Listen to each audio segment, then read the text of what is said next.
बिस्मिल्लाहिर्रहमानिर्रहीम, अस्सलाम वालेकुम। आज का हमारा टॉपिक है एटम और स्ट्रक्चर ऑफ एटम। ठीक है, सबसे पहले हम एटम की तरफ चलते हैं, एटम की डेफिनेशन की तरफ चलते हैं। हम एटम को डिफाइन करते हैं the smallest particle of matter that makes up the matter. Okay, ठीक है, हम आसान अल्फाज में ये कहेंगे कि smallest particle that makes the matter.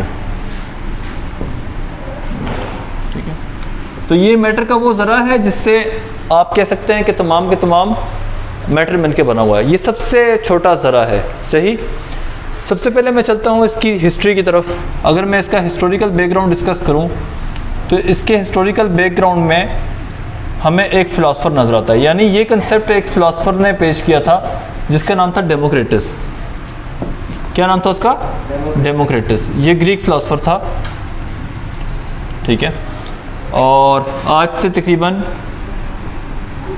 ये 2500 साल पहले आया था। ठीक है, और ये ग्रीक फ़िलासफ़र था।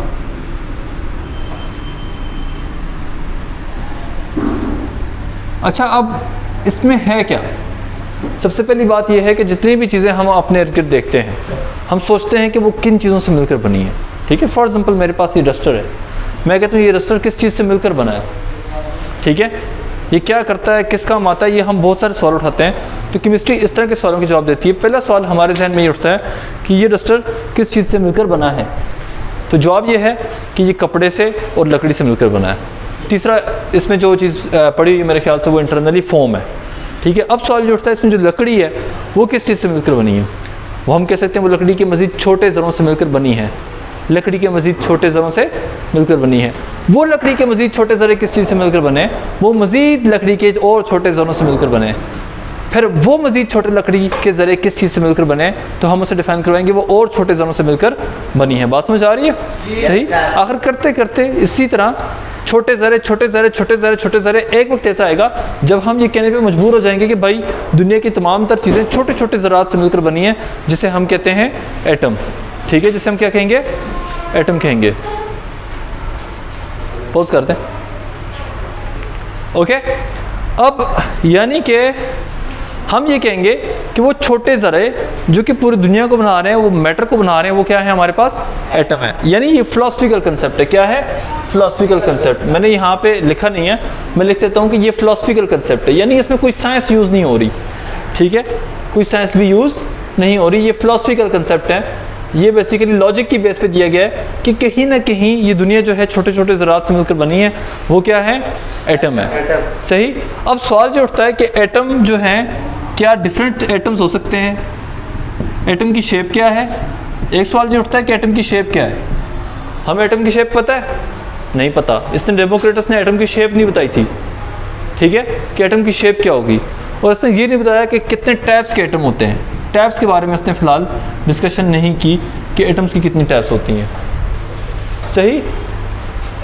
वक्त गुजरता गया, फिर एक साइंटिस्ट आया और तकरीबन इसके 2000 साल बाद एक साइंटिस्ट आता है जिसका नाम था जॉन डाल्टन। क्या नाम था? John Dalton. ये बेसिकली आप कह सकते हैं कि बेसिकली ये मीटेरोलॉजिस्ट था। मीटेरियोलॉजिस्ट। ठीक है, मीटेरियोलॉजिस्ट वो होता है जो ज़मीन से वगैरह, मतलब ये जो बाहर से खला से स्पेस रॉक्स आती हैं उनको कलेक्ट करता है, उनको स्टडी करता है। ठीक है, तो बेसिकली इसका फंक्शन ये था कि इसका काम ये था कि ये उनको स्टडी करता था। यानी इस काम को करने के लिए इसको केमिस्ट्री की भी नॉलेज होना ज़रूरी है। तो ये एक केमिस्ट भी था और साथ में फिजिसिस्ट भी था, क्योंकि फिज़िक्स का नॉलेज भी ज़रूरी है। तो लिहाजा हम कहेंगे कि ये केमिस्ट और फिजिसिस्ट और साथ में मीटेरियोलॉजिस्ट था। ठीक है, इसने एक थ्योरी पेश की। ये एलिमेंट्स को स्टडी कर रहा था। फॉर एग्जांपल इसने स्टडी किया FeCl3 को और काफ़ी सारे स्टोन्स को इसने स्टडी किया। ठीक है, NO2 को इसने स्टडी किया, N2O को इसने स्टडी किया। सही, काफ़ी सारी गैसेस को भी इसने स्टडी किया। स्टडी करने के बाद इसने ये थ्योरी दी कि दुनिया जो है वो किससे मिलकर बनी है। इसने जॉन डाल्टन ने एक थ्योरी पेश की ऑलमोस्ट 18th सेंचुरी में इसने एक थ्योरी पेश की इसके according atoms are like sphere, ये स्फीयर की तरह होते हैं भाई। एटम स्फेरिकल शेप के बॉल होंगे, स्फेरिकल शेप के बॉल होंगे जिनसे ये दुनिया बनी हुई है, ठीक है। अब डिफरेंट एटम्स होते हैं, different atoms have different sizes, different atoms have different sizes, different sizes, ठीक है। यानी अगर आप बात करें हाइड्रोजन के एटम की या ऑक्सीजन के एटम की या नाइट्रोजन के एटम की, तो इन तीनों में फ़र्क क्या है? साइज़ का फ़र्क है। किसका फ़र्क है? साइज़ का फ़र्क है। ये बात किसने की थी? जॉन डाल्टन ने की थी। किसने की थी? जॉन डाल्टन ने की थी। अच्छा, एक और चीज़ ये है कि इसने कहा कि एलिमेंट्स की बात की। किसकी बात की? एलिमेंट्स। एलिमेंट्स क्या है? Substances made up of similar atoms, substances made up of similar atoms, made of similar atoms. For example आपके पास जो एल्युमिनियम है,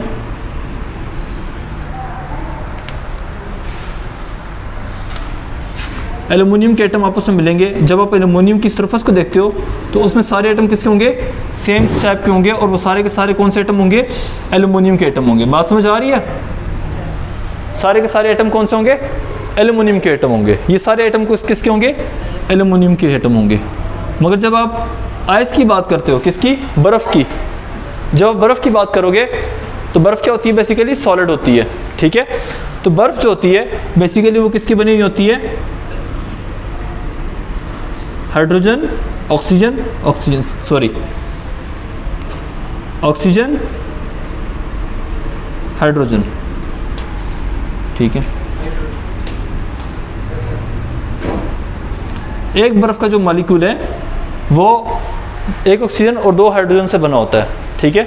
सही। और ये आपस में कुछ इस तरह से जुड़े होते हैं। बहुत कॉम्प्लिकेटेड है, we will discuss it letter.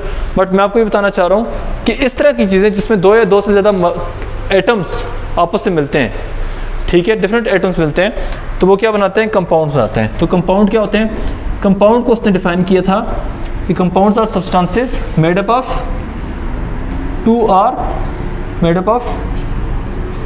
2 or more different atoms, ठीक है, different atoms in a fixed proportion, in a fixed proportion। यहाँ पे मैंने बात fixed proportion की है क्योंकि जो कंपाउंड होता है, जैसे पानी की बात करते हैं तो पानी के जो मॉलिक्यूल है H2O, आप पानी कहीं से भी दें वो हमेशा उसमें 2 हाइड्रोजन और 1 ऑक्सीजन होगा। बात समझ आ रही है? ठीक है। या NaCl की बात करते हैं, सोडियम क्लोराइड की, उसमें हमेशा एक Na होगा और एक Cl होगा, ठीक है। तो यहाँ से आपको बात समझ आ रही है कि ये NaCl जो है ये एक कंपाउंड है, ठीक है। कंपाउंड ऑलवेज उसके जो मॉलिक्यूल्स होते हैं या जो उसके एटम्स होते हैं या आयंस होते हैं वो आपस में फिक्स प्रोपोर्शन से केमिकली कंबाइन होते हैं। किस तरह कंबाइन होते हैं? केमिकली कंबाइन होते हैं। बात समझ आ गई? Yes sir. सही। इसने ये एक्सप्लेन किया कि भाई एटम्स और एटम की साइज़ क्या है और एटम का शेप क्या है, मगर एक चीज़ इसने एक्सप्लेन नहीं की, कि भाई एटम्स आपस में जुड़ते कैसे हैं, बॉन्डिंग किस तरह होती है एटम्स में, है ना। ऐसी क्या चीज़ थी? 2 बॉल्स आपस में जुड़ गई, तो एटम्स की बॉन्डिंग कोई एक्सप्लेन नहीं करता। सही हो गया? अभी हमने इलेक्ट्रॉन्स और प्रोटॉन्स की बात नहीं की, अब करने लगे हैं हम इलेक्ट्रॉन्स और प्रोटॉन्स की बात। सही। कैसे? यानी अगर हम हिस्ट्री में 250 AD के बाद अगर हम आते हैं 18वीं सदी में, तकरीबन 1756 के करीब गालबन, ठीक है, मैं रफली यहाँ पे आइडिया देख रहा हूँ, मुझे डेट याद नहीं है, ठीक है। तो 1756 के करीब इसने ये अपनी थ्योरी पेश की। उसके बाद नया आइडिया आता है तब जब इलेक्ट्रॉन और प्रोटॉन डिस्कवर होते हैं। क्या डिस्कवर होते हैं? इलेक्ट्रॉन्स और प्रोटॉन्स डिस्कवर होते हैं। सही। और इलेक्ट्रॉन्स और प्रोटॉन्स कब डिस्कवर हुए? 1889 में। कब? 1889 से लेकर तकरीबन आप कह सकते हैं कि 1898 तक इलेक्ट्रॉन्स और प्रोटॉन दोनों डिस्कवर हो गए थे, ठीक है। अब इसके पीछे भी एक कहानी है। इलेक्ट्रॉन किस तरह डिस्कवर हुए? ये आपके पास एक शख्स था जिसका नाम था जे थॉमसन, जे थॉमसन। अब ये क्या कर रहा था, उस ज़माने में नई नई बिजली पैदा हुई थी, बिजली के ऊपर बड़ा काम हो रहा था, लोग बिजली के ऊपर काम कर रहे थे, चेक कर रहे थे किस चीज़ में से बिजली गुजरती है तो किस में से बिजली नहीं गुजरती। उसी दौरान कुछ लोगों ने पानी में से बिजली गुजारने की कोशिश की, जो कि हम आके इलेक्ट्रोलिसिस में पढ़ेंगे, ठीक है, इलेक्ट्रिसिटी वाले चैप्टर में पढ़ेंगे, इलेक्ट्रोकेमिस्ट्री में पढ़ेंगे।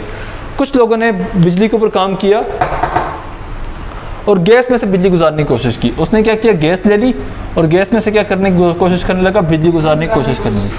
जब वोल्टेज 5000 से यानी 5000 से 10,000 तक पहुंच गई तो उस दौरान उसने क्या देखा कि उसने ये देखा कि गैस के कुछ जो गैस के अंदर एक लाइट जल रही है और वो लाइट बेसिकली क्या हो रहे हैं, यहाँ से इलेक्ट्रॉन जनरेट होकर यहाँ से इधर जा रहे हैं, ठीक है, सॉरी नेगेटिव से पॉजिटिव की तरफ जा रहे हैं, सही, ठीक है। इलेक्ट्रॉन्स जो हैं वो यहाँ से मूव करके यहाँ तक जा रहे हैं।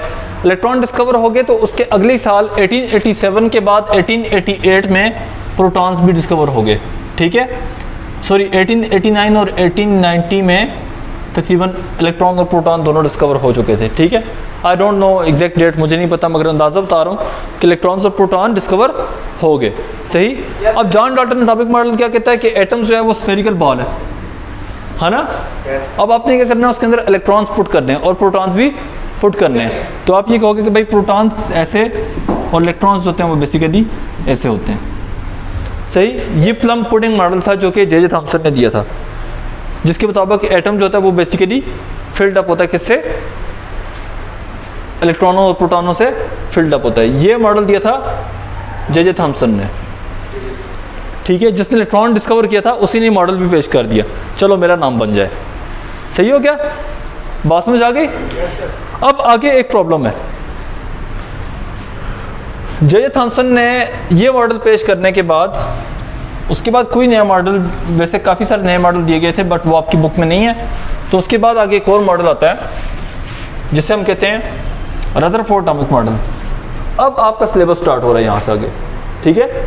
रदरफोर्ड एटॉमिक मॉडल जो है ये आपका सिलेबस में मौजूद है, ठीक है। जॉन डॉल्टन भी है मगर वो आगे पीछे के ही हैं, मगर ये जो रदरफोर्ड है इसको हम पहले स्टडी कर लेते हैं कि रदरफोर्ड क्या है। अब रदरफोर्ड बेसिकली क्या कर रहा है, एक फिजिस्ट है, ये क्या है, एक फिजिस्ट है। भाई आप वहाँ बैठ जाए, पीछे बैठ जाए। रदरफोर्ड एक फिजिस्ट है और वो काम कर रहा है किस पे, बिजली पे। किस पे काम कर रहा है, बिजली पे, सॉरी अल्फा पार्टिकल्स पे। किस पे काम कर रहा है, अल्फा। इसने यहाँ पे एक चीज़ ले ली, कहते हैं प्लोनियम लिया था, ठीक है, कुछ लोग कहते हैं रेडियम लिया था, ठीक है। कोई भी चीज़ है यहाँ पे, उसमें से अल्फा पार्टिकल्स निकल रहे हैं। क्या निकल रहे हैं, अल्फा पार्टिकल्स निकल रहे हैं। और उसने यहाँ पे लगा दी गोल्ड फॉइल। क्या लगा दी, गोल्ड फॉइल। और ये गोल्ड फॉइल 0.0004 सेंटीमीटर थिक थी, ठीक है। आसान अल्फाज में कहूँ तो ये आपके बाल से ज़्यादा पतली फॉइल है, ठीक है। और ये उस फॉइल को स्टडी कर रहा था, क्या कर रहा था, उस फॉइल को वो स्टडी कर रहा था। अब ये कि इसने क्या किया, अल्फा पार्टिकल्स के सामने गोल्ड फॉइल को रखा and he bombarded these alpha particles on this gold foil. उसने इस गोल्ड फॉइल के ऊपर अल्फा पार्टिकल्स बम्बार्ड किए, ठीक है। और उसने क्या किया, डिटेक्टर लगा दी यहाँ पे। ये डी शेप सारा क्या है, डिटेक्टर है। क्या है, डिटेक्टर, जिसे हम जिंक सल्फाइड कहते हैं। जिंक सल्फाइड एक ऐसा मटेरियल है जब इसके ऊपर जाके कोई प्रोटॉन लगता है या पॉजिटिवली चार्ज चीज़ लगती है तो वो क्या करता है, फ्लैश मारता है, चमकता है, ठीक है। तो जिंक सल्फाइड बेसिकली आप कहते हैं जिंक सल्फाइड, ये डिटेक्टर जो है जिंक सल्फाइड का बना हुआ है। इसको आप स्क्रीन भी बोल सकते हैं। क्या बोल सकते हैं, स्क्रीन, स्क्रीन समझते हैं ना, स्क्रीन, हाँ। अच्छा, अल्फा पार्टिकल्स पे 2 प्रोटॉन होते हैं और 2 न्यूट्रॉन होते हैं। बात समझ आ रही है बेटा। अब 2 प्रोटॉन और 2 न्यूट्रॉन पर ये मुश्तमिल है। ये जब यहाँ पे जाता है, यहाँ पे जाकर ये लगता है और कुछ पार्टिकल्स, ज़्यादातर पार्टिकल्स सीधा बीच में से गुजर जाते हैं, ठीक है। कुछ पार्टिकल्स जो हैं वो इस तरह रिफ्लेक्ट होते हैं इस एंगल पे, कुछ इधर जाते हैं, कुछ ऐसे जाते हैं, कुछ इधर जाते हैं, कुछ इधर जाते हैं और कुछ यहाँ से उधर चले जाते हैं, ठीक है। और कुछ बहुत ही थोड़े पार्टिकल्स जो हैं वो वापस पीछे आते हैं, ठीक है, ये ऐसे आ रहे हैं। अब इसने क्या किया, ये एक्सपेरिमेंट जो इसने गोल्ड से किया था, ये परेशान हो गया कि यार ये क्या बात है कि अगर एटम से ये चीज़ें बनी हुई हैं, ये पूरी जो गोल्ड फॉइल है ये एटम से बनी है, तो होना ही चाहिए कि अगर मैं पार्टिकल्स फायर करता हूँ तो ज़्यादातर पार्टिकल्स जो हैं पीछे की तरफ आने चाहिए, ना कि पार्टिकल्स आगे की तरफ जाएँ। बात समझ आई है? तो होता ये है कि 10 मिलियन में से 10 मिलियन पार्टिकल, अब सपोज अगर उसने 10 मिलियन पार्टिकल फायर अप किए हैं तो उनमें से एक जो था वो पीछे आया, ठीक है, और बाकी सारे उसमें से पास हो गए। सही हो गया? ठीक है। और उसमें से भी जो 90% थे वो सीधे गए, स्ट्रेट थे ये। बात समझ आ गई? और थोड़े से ही डिफ्लेक्ट हुए। अब होता ये है कि इसने ये एक्सपेरिमेंट दोबारा से रिपीट किया। इसने गोल्ड फॉइल के बाद उसने क्या किया, उसने सोचा चलो गोल्ड फॉइल में कोई मसला होगा, मैं आयरन की रख देता हूँ, आयरन की फॉइल लगा देता हूँ। उसने फॉइल चेंज की, आयरन की फॉइल लगा ली, रिजल्ट सेम। फिर उसने एल्युमिनियम की रखी, डिफरेंट 27 के करीब उसने मेटल्स रखी। 27 मेटल्स के साथ उसने ये एक्सपेरिमेंट को रिपीट किया, बार बार रिपीट किया, और ही फाउंड, जो उसने फाउंड किया वो ये, रिजल्ट सेम था भाई। रिजल्ट क्या था? सेम था। अब बात समझ आ रही है? रिजल्ट सेम था, ठीक है। अब उसने सोचा कि ज़रूर मुझे एक इसकी एक्सप्लेनेशन, ज़ाहिर बात है जब साइंटिस्ट एक एक्सपेरिमेंट करता है तो एक्सपेरिमेंट को रिपोर्ट करने के बाद वो इस एक्सपेरिमेंट का कंक्लूजन भी देता है कि मैंने ये एक्सपेरिमेंट किया, फजूल नहीं था, इस एक्सपेरिमेंट का एक कंक्लूजन भी है, ठीक है। तो कंक्लूजन क्या निकला इस एक्सपेरिमेंट का, वो मैं यहाँ पे आपको बताता हूँ। उसने कहा इसका कंक्लूजन जो है एटम के राज, इस एक्सपेरिमेंट का ये जो बिहेवियर है, ये जो रिज़ल्ट आया है, ठीक है, ऑब्जर्वेशन आई है, इन ऑब्जर्वेशन के पीछे हाथ किसका है? एटम का। उसने कहा कुछ भी हो, ये मसला किसके अंदर है? एटम के अंदर है। किसके अंदर है? एटम के अंदर है। तो फिर उसने एटम का एक मॉडल पेश किया। उसने कहा ये मान ले हमारा एटम, ठीक है, और इस एटम के अंदर, यहाँ पे लगाइएगा, इस एटम के अंदर सारे प्रोटॉन्स सेंटर में इकट्ठे बैठे हुए हैं। यहाँ पे सब के सब छोटे से रीजन में इकट्ठे बैठ के पार्टी कर रहे हैं अपनी। इसको, इस रीजन को उसने कहा न्यूक्लियस। क्या कहा? न्यूक्लियस, ठीक है। फिर उसने ये कहा कि एटम के अंदर ज़्यादातर जगह खाली है, एटम के अंदर ज़्यादातर जगह खाली है, जिसकी वजह से ज़्यादातर पार्टिकल जो थे वो सीधे गुजर गए, ठीक है। चूँकि सारे प्रोटॉन सेंटर में बैठे हुए थे, जब अल्फा पार्टिकल्स पास से गुजरा तो उसने डिफ्लेक्शन फील की और वो फोर्स फील की और वो डिफ्लेक्ट हो गया। यहाँ से भी उसने फोर्स फील की और वो डिफ्लेक्ट हो गया। ये डिफ्लेक्शंस, एक ये वाली डिफ्लेक्शन और एक ये वाली डिफ्लेक्शन, ये सारी की सारी इस अल्फा पार्टिकल्स की, न्यूक्लियस की अल्फा पार्टिकल्स की रिपल्शन की वजह से आई, ठीक है, सही। और वो जो 1% पार्टिकल्स पीछे रिफ्लेक्ट हुआ, वो इसलिए रिफ्लेक्ट हुआ क्योंकि एटम के साथ यहाँ पे अल्फा पार्टिकल टकरा कर पीछे जा रहा है। बात समझ आई? तो यानी सिर्फ 1%, एक पार्टिकल पीछे जा रहा है 10 मिलियन में से, तो इसका मतलब ये है कि एटम का साइज़, जितना बड़ा एटम का साइज़ है उससे बहुत छोटा न्यूक्लियस का साइज़ है। बात समझ आ गई? सही। जो आपकी बुक में पॉइंट है वो सारे यही लिखे हुए हैं कि कुछ पार्टिकल्स जो थे वो एंगल ग्रेटर देन 90 पे जो डिफ्लेक्ट हुए हैं, ठीक है, एंगल ग्रेटर देन 90 पे जो डिफ्लेक्ट हो रहे हैं वो इसलिए हो रहे हैं क्योंकि यहाँ सेंटर में न्यूक्लियस मौजूद है। सही। इंशाल्लाह कल हम बात करेंगे रदरफोर्ड के ड्रॉबैक्स के ऊपर। सही। आप यूट्यूब पे मेरे चैनल को विज़िट कर सकते हैं अगर आपको कोई कन्फ्यूजन हो, ठीक है। और कोई क्वेश्चन किसी का हो तो? कोई क्वेश्चन? हाँ, ये शील्ड है, ये आपके पास शीट है, शीट। हाँ, ये 27 के करीब उसने शीट्स बार बार चेंज की थी, ठीक है, सही। तो रदरफोर्ड वाज वेरी ऑनेस्ट। कोई भी साइंटिस्ट होता है वो अपने काम के साथ ऑनेस्ट होता है। वो जो एक्सपेरिमेंट नाकाम भी हो या कामयाब भी हो, वो उसके रिजल्ट शो करता है, ठीक है। एंड ही डिस्कवर्ड क्या? Nucleus. That's why he is called father of nucleus. और उसने कहा कि इलेक्ट्रॉन जो है वो ऑर्बिट के गिर्द रिवॉल्व करते हैं। एक मज़े की बात बताऊं, अगर ये पूरा कमरा है, इस पूरे कमरे के सेंटर में मैं एक रेत का ज़रा रखता हूँ और एक रेत का ज़रा मैं ला के यहाँ पर रखता हूँ, जितनी जगह बीच में खाली, आप ये समझे कि एटम के अंदर इतनी जगह खाली होती है, ठीक है। एटम इज़ टोटली एम्प्टी, अंदर से सारा खाली होता है। And this is really amazing question कि अगर एक चीज़, ये दुनिया सारी की सारी मैं ऐसी चीज़ से मिलकर बनाऊँ जो अंदर से खोखली है, अंदर से खाली है, then why I am solid, then why I am solid. This is really amazing question कि अगर एटम अंदर से सारा खाली है तो फिर ये दुनिया सॉलिड क्यों है? ठीक है, तो ये बड़े अमेजिंग क्वेश्चन उस टाइम पे उठाए गए थे कायनात के हवाले से, ठीक है, यूनिवर्स के हवाले से और मैटर के हवाले से। सही? Any confusion? ओके, एक मिनट, कोई और बात जो मैं आपको बताना चाहूँ? तो इलेक्ट्रॉन जो है वो क्या कर रहा है? न्यूक्लियस के गिर्द रिवॉल्व कर रहा है, जैसे प्लेनेट सन के गिर्द रिवॉल्व करते हैं। ठीक है, रदरफोर्ड के ऊपर किसी को कोई इतराज़ नहीं है, सिर्फ एक चीज़ को इतराज़ है, वो है फिज़िक्स इटसेल्फ। फिज़िक्स की जो लॉज है ना, वो रदरफोर्ड के ऊपर क्वेश्चन उठाते हैं। बात समझ आ रही है?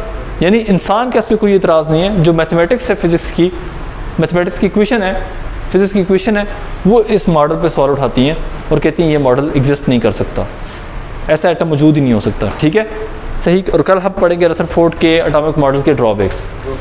Okay, thank you so much, अल्लाह हाफिज़।